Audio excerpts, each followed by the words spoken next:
Hey all, so back with another Spotlight with Context today, and we are talking about Ironheart. Very excited about this. I think it's a really cool character, and I think that the suit that the art team came up with is just amazing. So let's get right into it. Skipping over the base stats, because honestly there's not a whole lot going on there to really point one way or another. Let's talk about the attributes. Survivability of 4, I think is quite fair. There's a fair amount of armor going on here, a lot of debuffs, so easy access to inequity, really good defenses against any kind of threats that come through block, as we'll talk about later, and then some regen as well. Damage of 3, this is largely because so much of her damage does come from ramping. You can get decent results off the bat. You are definitely going to be able to get Battlegrounds kills with her, but she is not going to be one of your go to nukes, right? She is aimed, in my opinion, a little more at medium or large health pools. She really starts to get rolling on medium ones and then just pops off on the larger health pools. There's some very good payoffs available here, as you may have already seen on the deep dive. Ease of use 3.5, I think this is also very fair as well. There is kind of an upper level to her skill expression where you really weave in your dexes strategically and absolutely get the most out of your pauses, weave in your heavy attacks for power control so that you get more of those pauses. But she is another champion where at her core you can get very solid results doing 5-hit combos or just medium combos and spamming, honestly, just spamming special 1. She will get you decent results without really having to make the call on when you go for her payout, simply because the consistent damage is good enough. So very powerful there. Utility of 4, tracking is a powerful ability. She has some interesting immunities, and we'll get into it, but she also has the ability to reduce offensive ability accuracy for the opponent, which is very strong and relatively rare. Defender strength of 2 is absolutely fair. Once you learn the dexes, there's really not much going on with this character on defense. Now, getting into the strengths and weaknesses, we can just go ahead and talk about Rupture and Incinerate. You've probably already heard the comparisons to Tech Scorpion. This is where it comes from. She can choose her damage type, right? And so you have the choice between an energy debuff that is itself very powerful and useful, and Rupture, a physical debuff, the only pure physical debuff to get around things like Incinerate punishments from characters like Bishop or Onslaught. She has true armor up buffs, and so that is going to help her against Havoc. It's going to help her anywhere where having the actual armor up is the important part. And then she also has tracking.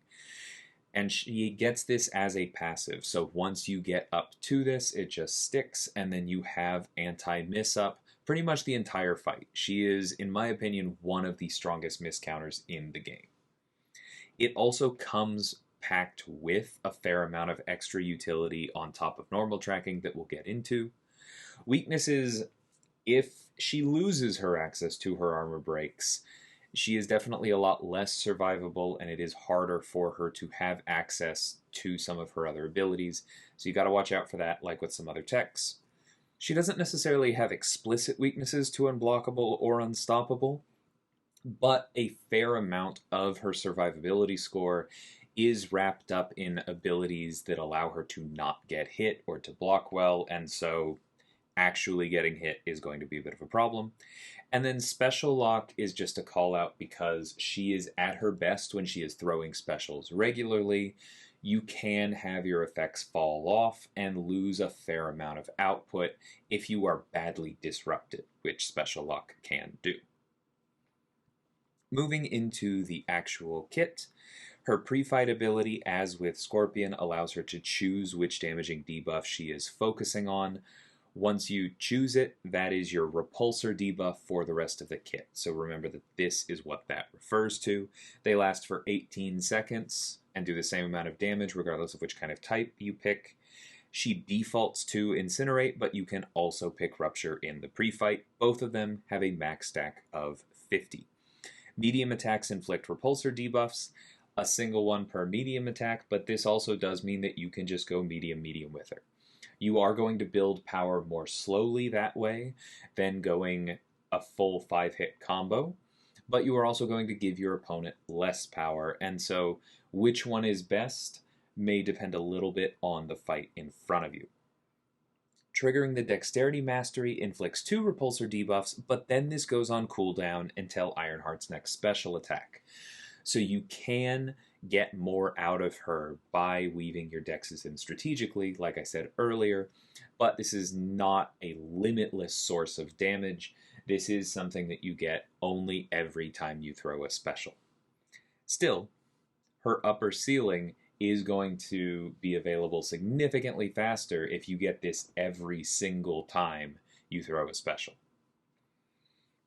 During special attacks, her repulsor debuffs are paused, as are her personal armor ups, and every single hit in her specials is going to inflict an instant version of those repulsor debuffs.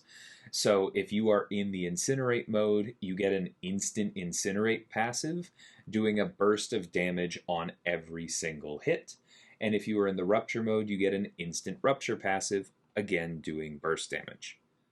I wouldn't recommend using her against somebody who purifies a lot or is debuff immune, but at the same time, this little bit of red numbers does mean that you can technically do that, just to call out a little bit of flexibility there. Now her armor ups, she does have one indefinite armor up, decently sized one that's going to be there always. It comes back after 12 seconds, but as with Infamous Iron Man, that cooldown timer is paused while she's suffering from an armor break, so armor breaks do shut that down pretty hard. Her first 3 light attacks have a 30% chance to grant another armor up buff, granting significantly less armor and lasting for 15 seconds. Her 4th light attack has a 100% chance, so you are not giving up that repulsor debuff for a dice roll. Whatever your combo ender is going to give you something. You're either guaranteed getting an armor up or you're guaranteed getting a debuff.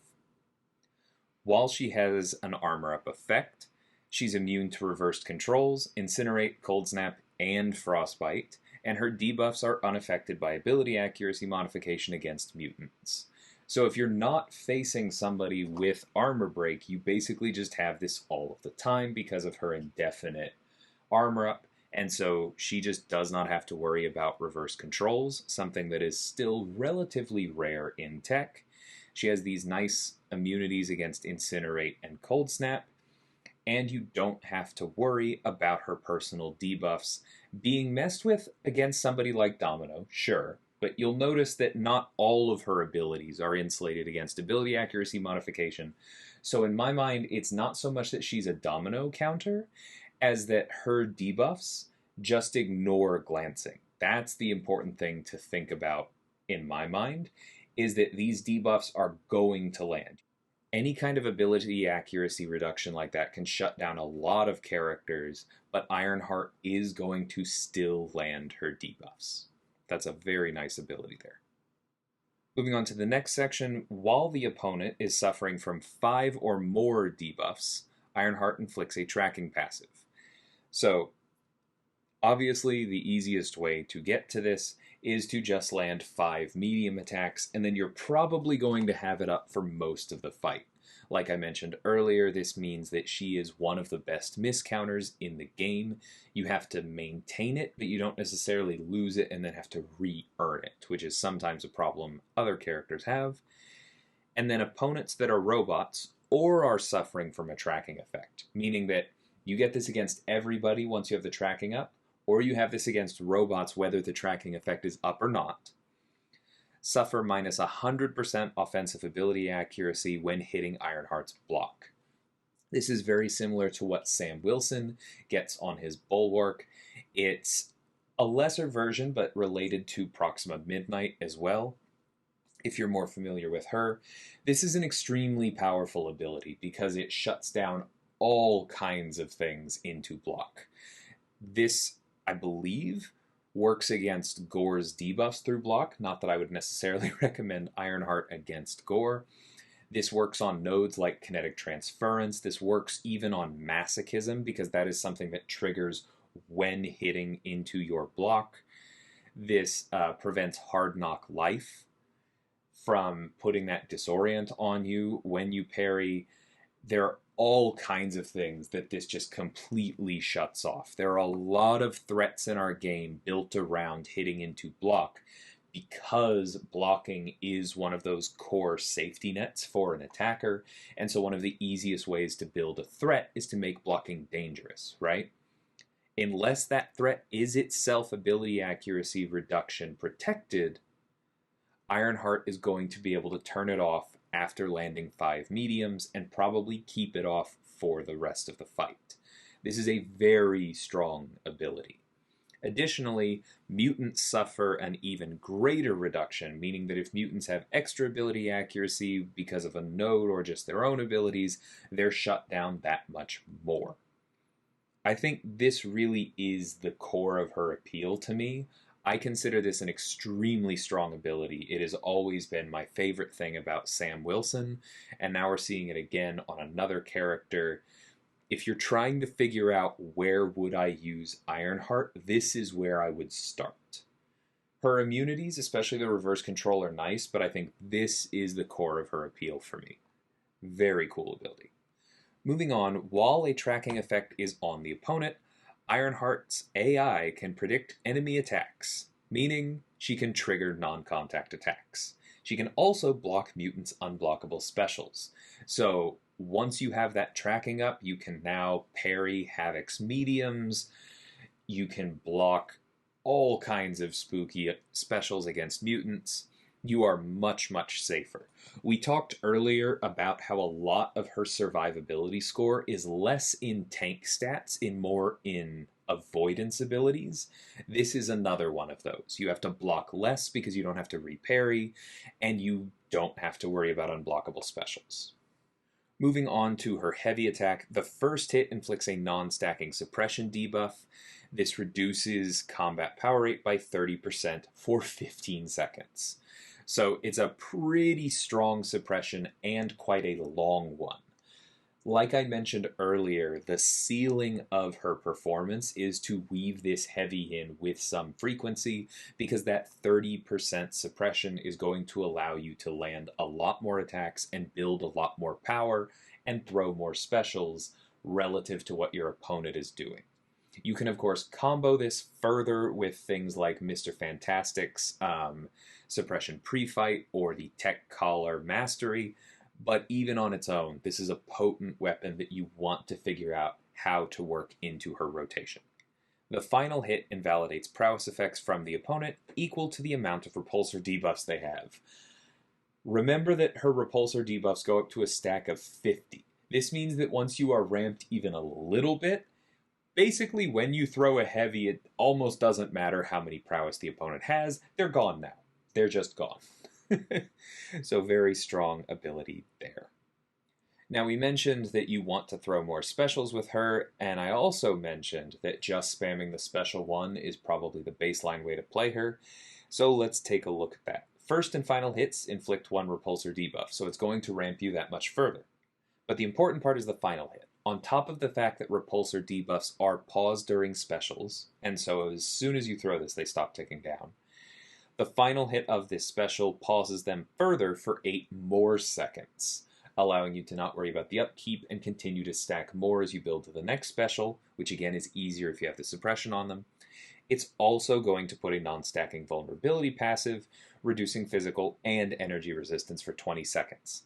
Because this is a generic vulnerability rather than just energy or physical, this is going to benefit both her ruptures and her incinerates. So the special ones are just going to keep your red numbers ticking that much harder. And like I said, there are going to be plenty of fights where you do nothing but throw your combos and throw special ones. This is the best way to keep a lot of debuffs on the opponent and make sure that you are never in any danger of losing your tracking or any of the benefits that come with it. That said, If you are in a fight where you feel like you can afford to take the risk of not having that pause up at all times, then the special 2 is your friend. Because each hit in this attack gains a pretty significant chunk of attack rating for each repulsor debuff on the opponent and for each armor up on Ironheart. This is your cash out. You're giving up that pause just for a little bit to spend 2 bars of power to do some potentially nutty amounts of damage. Remember that she also deals those red numbers on hits of her specials based on which repulsor debuff you picked, either the instant incinerate or the instant rupture. That's going to benefit here, but she also can just get good old-fashioned big yellow numbers off of this. You are going to want to spend some time figuring out how to time this and what it can do for a given number of debuffs on the opponent, because this is probably going to be how you close out a fair number of battlegrounds and war fights with her. Moving on to Special 3. Here is our super utility long fight ramp special, because this is going to instantly power drain the opponent for up to 2 bars of power. So just immediately ton of power control for the investment of 3 bars. And then for each bar of power drained, gain an indefinite armor up passive. And remember, a lot of the things we just read through scale off of armor up effects, including her immunities, right? So having these be indefinite passives means that you can survive the loss of your armor up buffs in places, just to call that out. And you inflict an indefinite repulsor debuff. These only stack up to 5, but this means that if you throw 3 special 3s and line up at least 2 of them to steal or to power drain 2 bars of power instead of just 1, then you are going to have 5 permanent repulsor debuffs, and then you don't ever worry about losing your tracking ever again. Plus, at this point, you will also have 5 indefinite armor up passives, and so now, again, without any maintenance, your special 2s always benefit from having at least 10 of those effects up to increase the attack rate. Anything else on top of that is just gravy. So it does take a significant investment. You are spending 3 bars for this, but if you were in a longer fight where upkeep might be at all tricky, this is very powerful. It is worth calling out that the indefinite repulsor debuffs do less damage for each one already active, but you probably don't care about that if you're using this, because you're not doing this for the red numbers ticking away. You are doing this for security on your tracking effect. Or for the fact that it drains 2 bars of power, right? That's just very strong. Moving on to the Sig ability, once per fight when Ironheart drops below 15% health, she gains a regen buff, healing 35% of her maximum health over 10 seconds. While she has this buff, she also gets a big old chunk of critical resistance, so that any incoming attacks are much more likely to have to deal with all of that armor she has built up. Iron Man regen, quite good. While she has any active armor up effect, she also gains a bulwark passive, increasing her block proficiency by a pretty significant amount. So again, we talked about how she blocks well, and that's a big part of her survivability. This bulwark in the Sig is again a large part of that. And beyond that, repulsor debuffs gain increased potency. So the more that you are using her for the special 1 spam rotation, where you're just stacking debuffs on the opponent and letting them cook, the more you want the Sig. Moving on to the synergies, we have Wakanda Strong with Shuri and OG Black Panther. Black Panther gets critical hits on the first and last hit of the special 1, which is a guaranteed 2 bleeds, and also 2 guaranteed effects that count towards your ability accuracy reduction in Panther's Might. So pretty powerful ramp there. Shuri is going to get a 30% chance to inflict a personal shock debuff anywhere in the special 1, so she's going to ramp a little bit faster. And then Ironheart is going to get an unstoppable buff for 8 seconds. On first glance, this doesn't look particularly helpful for her. She doesn't have any built-in synergy with unstoppable, but it is a little bit more safety. It is potentially a good way to land your heavy attack if you are having trouble stunning in a fight. Unstoppable also allows you to block and then immediately attack to get credit for an intercept, so it's some safety there. Kind of lets her counterpunch like Killmonger. there are ways to use this to make your rotations safer. And then we have the champions, at least as many as are currently in game. Miles, Kamala, Dust, and Viv. So Miles, Kamala, and Dust all get pause for their personal debuffs and furies on the last hit of the special one. We'll get to Dust in the next video. Honestly, this is not super helpful for her, but the pause for Miles and for Kamala is quite good. And then Ironheart and Viv, the armor up cooldown duration is shortened. This is not a huge deal for Ironheart most of the time, but this can help Viv recharge after she does her big cash out with solar energy significantly faster. So it's quite nice there. And then we have two generic synergies, family with Iron Man and Infinity War Iron Man, and enemies with Captain Marvel, Infamous Iron Man, Ultron, Rhino, and Doc Ock. And then I don't always talk about Masteries or Relics. I already mentioned Inequity as a good synergy with her because she inflicts a lot of debuffs. Despair is going to be an obvious one as well. I already mentioned Collar Tech, so take a look at that if you haven't already. For Relics, I do think it is very worth shouting out the Sentinel Relic. Reminder that her default debuff is Incinerate. While you are going to be using Rupture sometimes, all of those Incinerates she has line up really, really well with the Sentinel Relic. If you're not using that for some reason, then Green Goblin is okay, because she does have the power drain on the special 3, as well as just benefiting from power efficiency, as do most champions, but I would definitely consider the Sentinel Relic her default. And that is Ironheart. Like I said, I quite enjoy her. I don't think she's going to be setting speed records in Battlegrounds, but there is a lot of utility in this kit, and the damage really gets there as things ramp up. And she just looks really cool, right? I think you guys are going to enjoy playing her. Let me know what you're thinking in the comments, and until next time, thank you so much for watching, and take care.